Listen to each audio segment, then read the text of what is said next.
Bismillahirrahmanirrahim. Assalamualaikum warahmatullahi wabarakatuh. Di sini kelompok kami akan mempresentasikan tentang pengembangan perangkat lunak yang kami lakukan.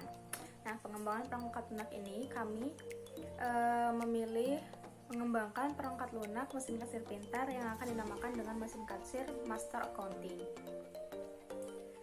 Adapun nama kelompok atau anggota dari grup ini adalah yang pertama ada saya sendiri Kartika Sari dengan NIM 19SA2081, yang kedua ada Sylvia Mudahayu dengan NIM 19SA2097, yang ketiga ada Rainda Maya Anjani dengan NIM 19SA2093, dan ada Salma Kridanti dengan NIM 19SA2116.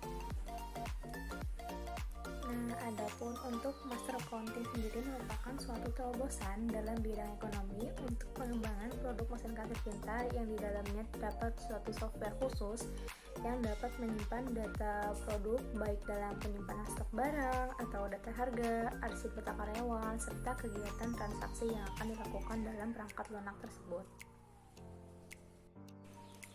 Nah, untuk latar belakang dari pembuatan mesin kasir pintar Master Accounting ini yaitu kan pada zaman sekarang itu persaingan dalam dunia bisnis sangatlah ketat, dan salah satu cara agar bisnis tersebut dapat bertahan dan berkembang yaitu bisnis tersebut tuh harus memiliki kualitas pelayanan dan pemasaran yang baik pula.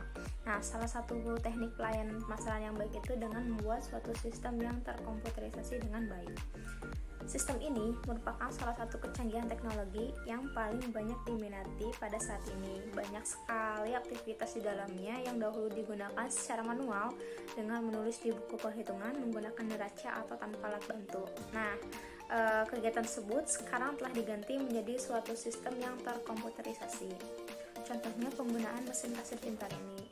Dulu banyak sekali proses pembelian barang di toko-toko yang dilakukan secara manual, maka terjadilah penumpukan antrian transaksi pembayaran di kasir, dan dalam laporannya pun kegiatan transaksi penjualan yang tidak jelas gitu kan.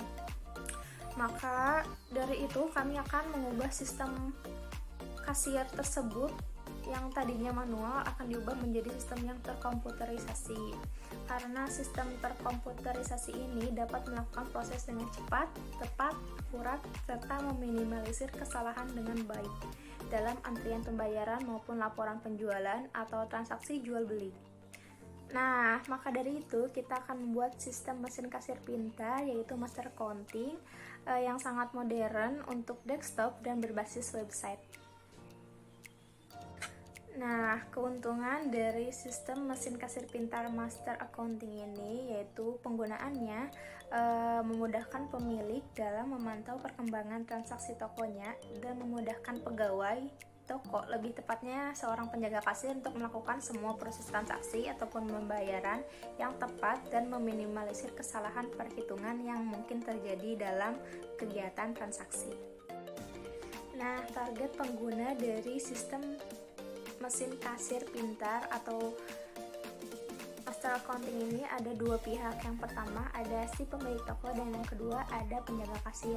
Nah, untuk pemilik toko ini dapat menggunakan mesin kasir berbasis website ini sebagai peninjau atau pemantau secara tidak langsung terhadap kegiatan transaksi yang dilakukan di tokonya, dan juga dapat melihat grafik atau laporan data penjualan baik yang per hari, per bulan, bahkan per tahun. Keuntungan dan kerugian yang terjadi tanpa pemilik toko harus pergi ke tokonya. Nah, yang kedua ada penjaga kasir. Penjaga kasir ini dapat menggunakan aplikasi mesin kasir yang berbasis website ini sebagai alat bantu perhitungan transaksi dan melihat data stok barang dengan meminimalisir kesalahan perhitungan baik dalam transaksi atau mengetahui jumlah stok barang yang masih tersedia di gudang. Kemampuan sistem yang kita buat yaitu: 1. Mampu mengecek atau mengontrol persediaan barang di toko. Hal ini dapat meminimalisir kesalahan pegawai dalam mengecek atau menghitung jumlah barang yang tersedia. 2. Mampu merubah harga barang dengan mudah dan cepat. 3. Mampu melaporkan kegiatan transaksi dengan akurat. Master Accounting ini dapat melaporkan kegiatan setiap harinya. 4. Mampu melakukan proses perhitungan dengan cepat dan akurat yang tentunya dapat meminimalisir kesalahan perhitungan. Adapun tujuan dari dibuatnya aplikasi aplikasi master accounting ini adalah sebagai berikut. 1. Membuat sistem informasi yang dapat membantu karyawan atau penjaga kasir. 2. Membuat sistem informasi yang dapat membantu karyawan atau penjaga kasir dalam hal menghitung total berbelanja untuk meminimalisir kesalahan perhitungan. 3. Membuat sistem informasi yang dapat mempermudah pemilik toko untuk mengontrol serta melihat data perkembangan kegiatan transaksi yang dilakukan. 4. Membuat sistem informasi yang dapat membantu karyawan atau penjaga kasir serta pemilik toko untuk mengetahui jumlah stok persediaan barang secara cepat.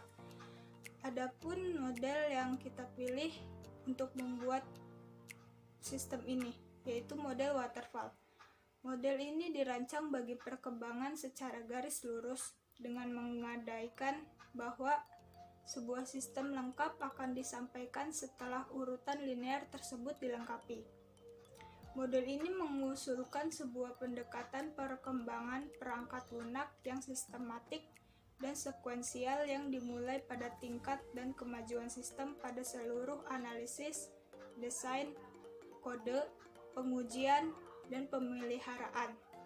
Sistem dan software requirements ini ditangkap dalam dokumen kebutuhan produk, yaitu analisisnya menghasilkan model, skema, dan aturan bisnis. Desainnya itu menghasilkan arsitektur perangkat lunak, codingnya itu pengembangan pembuktian dan integrasi perangkat lunak. Adapun yang kita lakukan yaitu testing, penemuan dan debugging cacat dan sistematis. Operasional yaitu instalasi, migrasi, dukungan, dan pemeliharaan sistem yang lengkap. Seperti yang dapat kita lihat di slide ini, terdapat tampilan login. Tampilan ini disebut UI atau User Interface, atau yang dalam bahasa Indonesianya juga disebut desain antarmuka untuk mesin dan perangkat lunak seperti komputer, peralatan rumah tangga, peralatan mobile, dan perangkat elektronik lainnya, dengan fokus pada memaksimalkan pengalaman pengguna. Untuk memudahkan UI design adalah bagaimana suatu website atau aplikasi yang Anda buat terlihat seperti apa. Orang biasa menyebutnya sebagai tampilan atau desain sebuah website. Adapun user experience atau UX, proses meningkatnya kepuasan penggunaan atau pengguna aplikasi pengunjung website dalam meningkatkan kegunaan dan kesenangan yang diberikan dalam interaksi antara pengguna dan produk. Bahasa gampangnya, UX design itu proses membuat sebuah website atau aplikasi yang kamu buat menjadi mudah untuk digunakan dan tidak membingungkan ketika digunakan oleh pengguna. Baik, selanjutnya di sini saya akan menjelaskan fitur-fitur yang terdapat dalam website Master Accounting atau mesin kasir pintar. Terdapat beberapa fitur yaitu seperti home, registrasi barang, transaksi, dan laporan. Namun, di dalam fitur laporan ini, di dalamnya itu terdapat fitur-fitur lainnya. Langsung saja kita ke slide berikutnya. Di sini kita akan menjumpai tampilan selamat datang dan opsi start. Pada tampilan ini, kita akan menjumpai tampilan ini ketika sebelumnya kita sudah melakukan registrasi dan berhasil untuk login. Lalu, ketika kita sudah mengklik start, kita bisa mengakses website mesin kasir pintar Master Accounting ini. Seperti pada slide di sini, yaitu kita mengeklik opsi registrasi barang.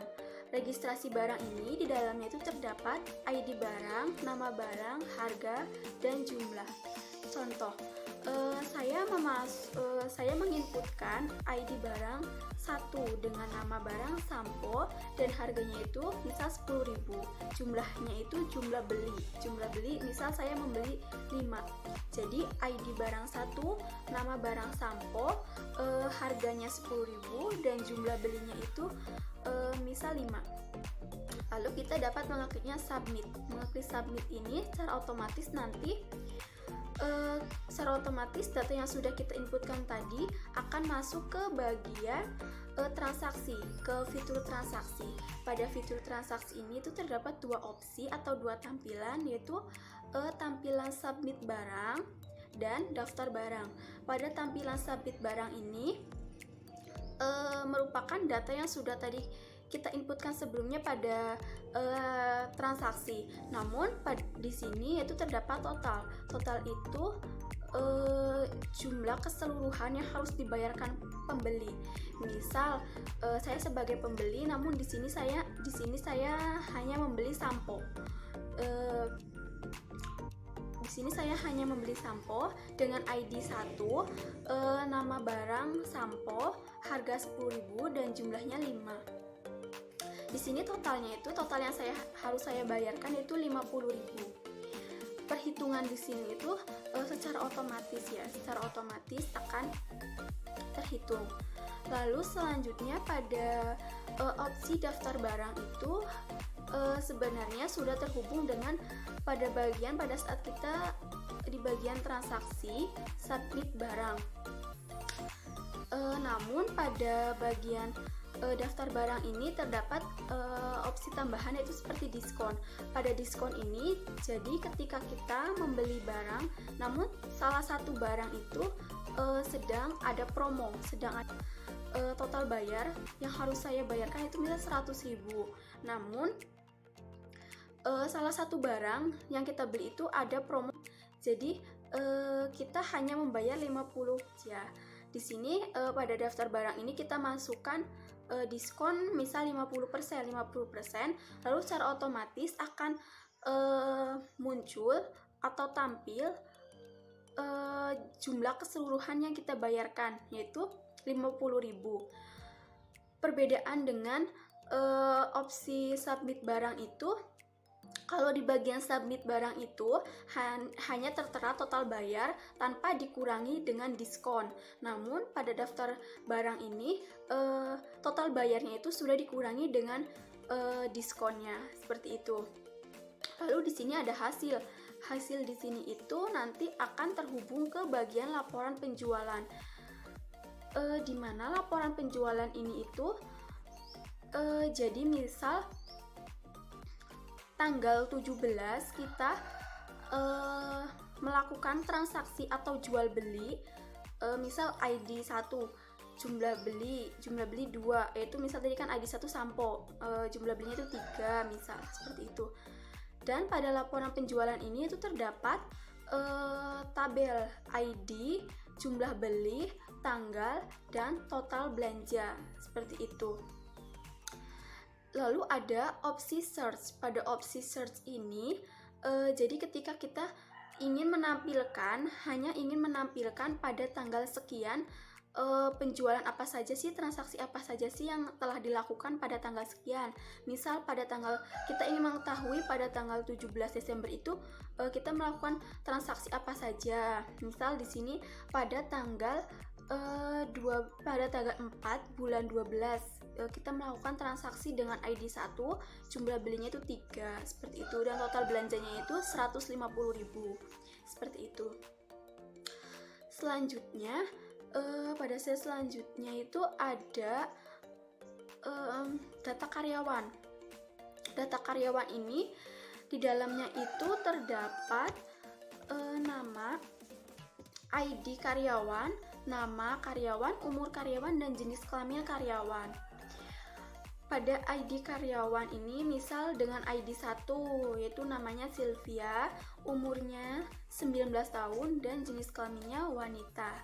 Lalu di sini ada opsi search. Opsi search ini tuh kita misal hanya ingin menampilkan data si pemilik misal ID 2. Kita hanya ingin menampilkan data dari si pemilik ID 2. Misal saya search ID 2. Itu yang muncul itu hanya datanya si Tika, umurnya 19 tahun dan jenis kelaminnya itu wanita, seperti itu.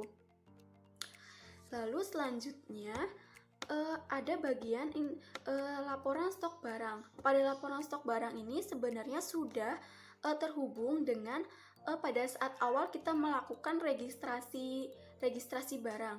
Jadi pada laporan stok barang ini tuh terdapat ID, nama barang, dan stok. Jadi ibaratnya seperti gudangnya ya. Pada tampilan itu seperti gudangnya. Misal stok awal ID 1 dengan nama sabun itu stok awalnya 60. Namun tadi pada saat kita melakukan registrasi barang atau ada yang membeli misal membeli 5. Jadi secara otomatis pada bagian stok barang ini tuh akan berkurang menjadi misal 60 dikurangi 5 itu akan berkurang menjadi 55 seperti itu. Jadi secara otomatis di bagian laporan stok barang ini tuh akan berkurang seperti itu. Dan pada laporan stok barang ini tuh terhubung dengan registrasi barang pada awal kita menginputkan seperti itu. Dan pada opsi search di sini, jadi misal kita hanya ingin mengetahui ID 1 dengan nama barang sabun itu stoknya itu ada berapa seperti itu. Jadi di sini kita search misal ID 1 sabun, yang keluar yaitu hanya sabun, yaitu misal stok 60 seperti itu. Interface laporan arsip data karyawan. Berisi data karyawan di mana terdapat sebuah tabel yang terdiri dari ID, tentunya ID karyawan, nama, umur, dan juga jenis kelamin. Kemudian interface laporan stok barang. Pada laporan stok barang ini memuat sebuah data dari stok barang tersebut yang terdiri dari ID, nama, dan stok ketersediaan barang di gudang. Bahasa pemrograman. Dalam pengembangan perangkat lunak mesin kasir pintar, Master Accounting ini kami menggunakan bahasa pemrograman HTML dan database MySQL. Dengan memanfaatkan PHP MyAdmin, PHP sendiri merupakan bahasa pemrograman yang proses mengeksekusinya menggunakan sebuah kode program yang berjalan. Kesimpulan, dengan dibuatnya sistem Master Accounting atau mesin kasir ini diharapkan nantinya menjadi salah satu sistem pengasiran yang dapat dipakai oleh swalayan atau toko-toko yang mana nantinya dapat meningkatkan kualitas pelayanan dan pemasaran yang baik, yaitu dengan membuat sistem komputerisasi pengasiran yang baik dan dapat mengolah data yang akurat. Selain itu, mesin kasir akunting ini dapat memudahkan pegawai toko, lebih tepatnya penjaga kasir, untuk melakukan proses transaksi atau pembayaran yang tepat dan meminimalisir kesalahan perhitungan. Dan aplikasi ini juga dapat menghitung secara otomatis jumlah stok persediaan barang di gudang. Jadi, yang paling utama dari sistem ini yaitu untuk memudahkan proses transaksinya dengan tepat dan akurat dan meminimalisir kesalahan perhitungannya. Begitu kira-kira kesimpulan dari presentasi kami, perangkat lunak Master Accounting. Mohon maaf apabila terdapat kesalahan kata. Cukup sekian, terima kasih.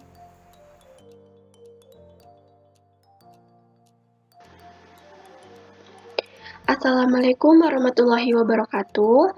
Di sini saya akan memperkenalkan website yang telah dibuat oleh kelompok kami, yaitu dengan nama Master Accounting atau mesin kasir pintar Master Accounting.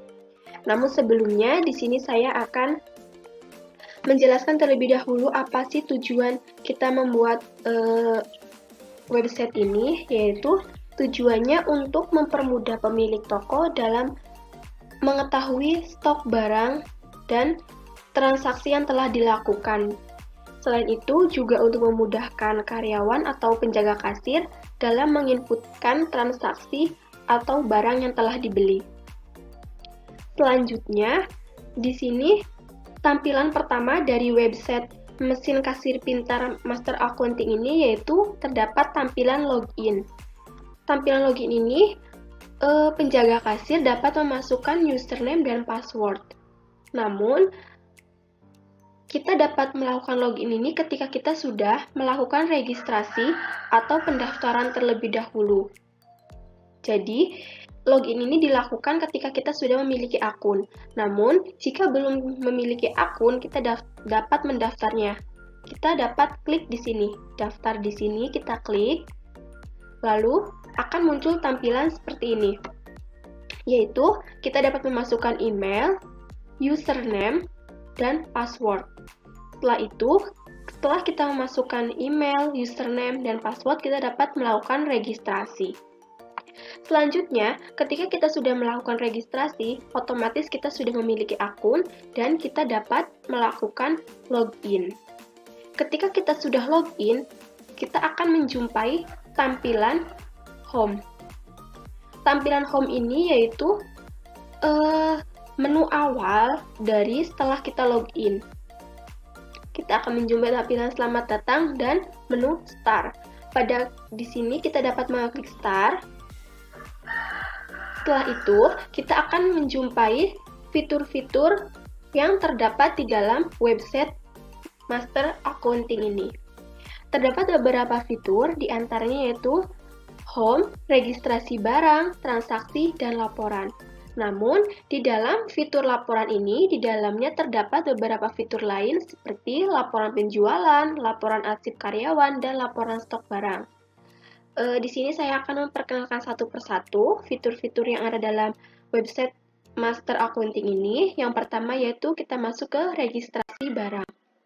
Pada registrasi barang ini terdapat beberapa tabel. Yang pertama yaitu ID, nama, harga, dan jumlah. ID ini yaitu ID barang dan nama itu nama barang, harga barang, dan jumlah barang. Contohnya, di sini saya memasukkan ID 1. ID 1, nama barang misal sabun. Harga misal 10.000. Jumlah belinya 5. Misal, kita lalu dapat klik submit. Secara otomatis, nanti data yang sudah kita masukkan atau kita sudah submit di dalam registrasi barang ini nanti akan masuk atau terhubung ke bagian transaksi barang. Selanjutnya, pada fitur transaksi barang ini terdapat dua opsi atau dua tampilan. Tampilan pertama yaitu ada submit barang, daftar, dan daftar barang. Pada tampilan submit barang ini, sebenarnya di sini itu data yang sudah tadi kita inputkan pada saat registrasi barang itu sudah masuk ke dalam submit barang ini. Misal tadi kita sudah menginputkan 1 dengan nama barang sabun, harga tadi 10.000 dan jumlah tadi 5. Namun ini hanya gambaran saja. Ketika sebenarnya ini lalu selanjutnya yaitu pada fitur transaksi. Pada fitur transaksi ini sebenarnya itu sudah terhubung dengan fitur registrasi barang sebelumnya. Namun pada fitur transaksi ini terdapat dua tampilan atau dua opsi, yaitu yang pertama ada submit barang dan daftar barang. Pada bagian submit barang ini yaitu tertera data transaksi penjualan yang sudah tadi kita inputkan pada bagian registrasi barang. Jadi, data yang sudah tadi kita inputkan pada bagian registrasi barang secara otomatis akan masuk ke bagian submit barang. Namun perbedaannya pada bagian transaksi ini itu terdapat total harga yang telah kita beli. Misal pada registrasi barang tadi kita sudah membeli misal dengan membeli 3 jenis barang. Barang yang pertama misal kita membeli sabun dengan harga 10.000, membeli baju dengan harga misal 70.000 dan membeli sandal misal dengan harga 20.000. Seperti itu. Total harganya yaitu akan muncul di bagian sini. Total harganya misal 100.000. Dengan 3 jenis barang tadi akan muncul total harga di sini misal 100.000. Lalu selanjutnya ketika kita klik submit di bagian sini nanti akan muncul bagian daftar barang. Pada bagian daftar barang ini yaitu data yang sudah tadi kita inputkan pada saat registrasi barang itu sebenarnya sudah masuk ke bagian daftar barang di sini. Namun, pada daftar barang ini yaitu terdapat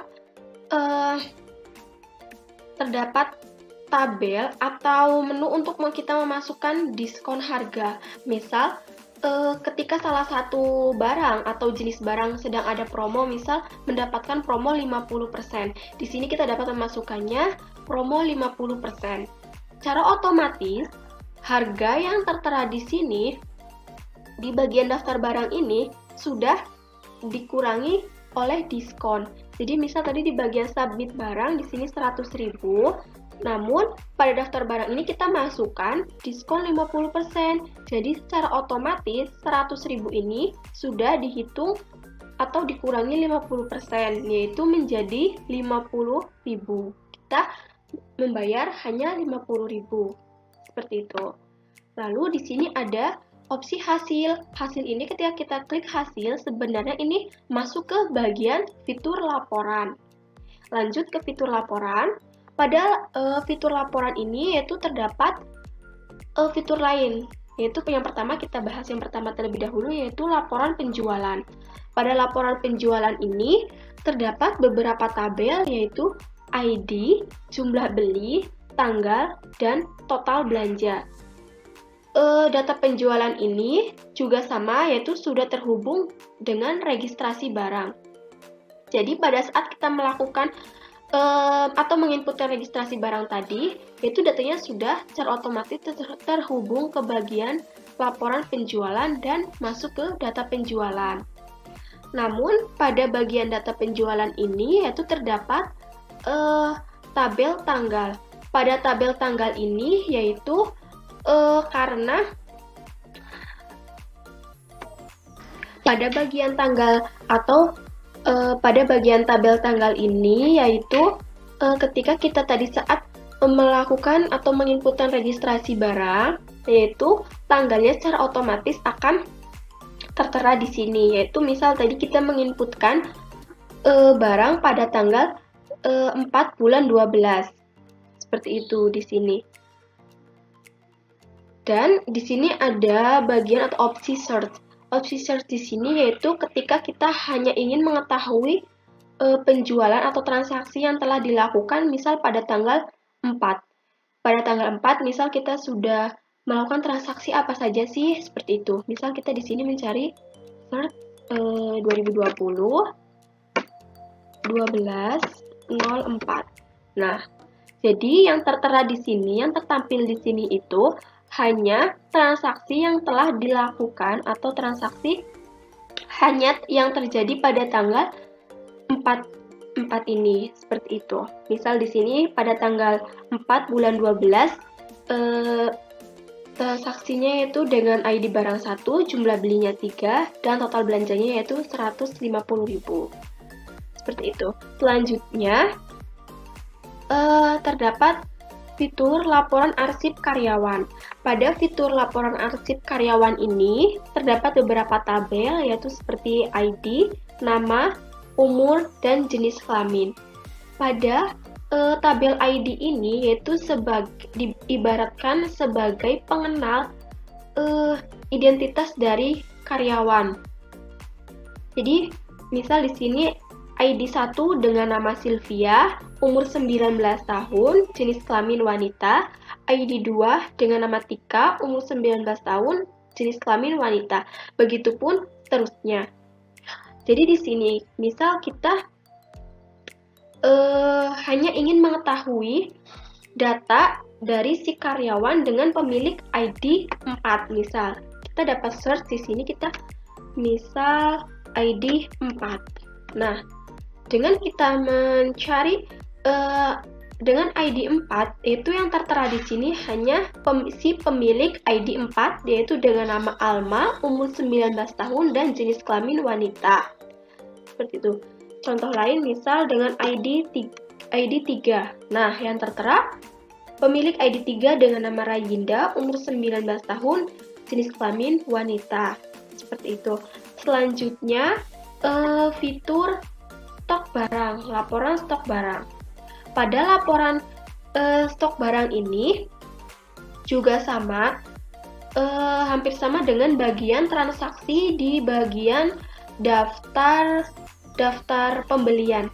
Namun di sini sudah terdapat stok barang. Jadi diibaratkan, yaitu laporan stok barang ini tuh diibaratkan seperti gudangnya. Seperti gudang dari misal sebuah toko. Tadi pada saat kita melakukan registrasi barang, secara otomatis pada bagian stok barang ini, stoknya itu berkurang.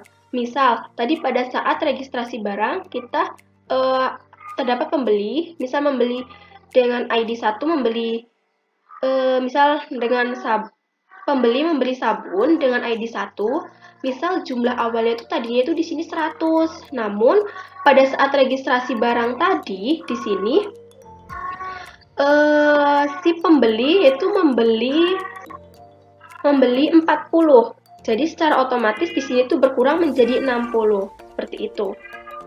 Begitupun yang lain, misal sikat gigi, misal stok awalnya di sini 80, namun pada saat tadi bagian registrasi ada yang membeli 5, ada yang membeli 5 pasta gigi, jadi secara otomatis di laporan stok barang pun stoknya itu akan berkurang menjadi 75, seperti itu.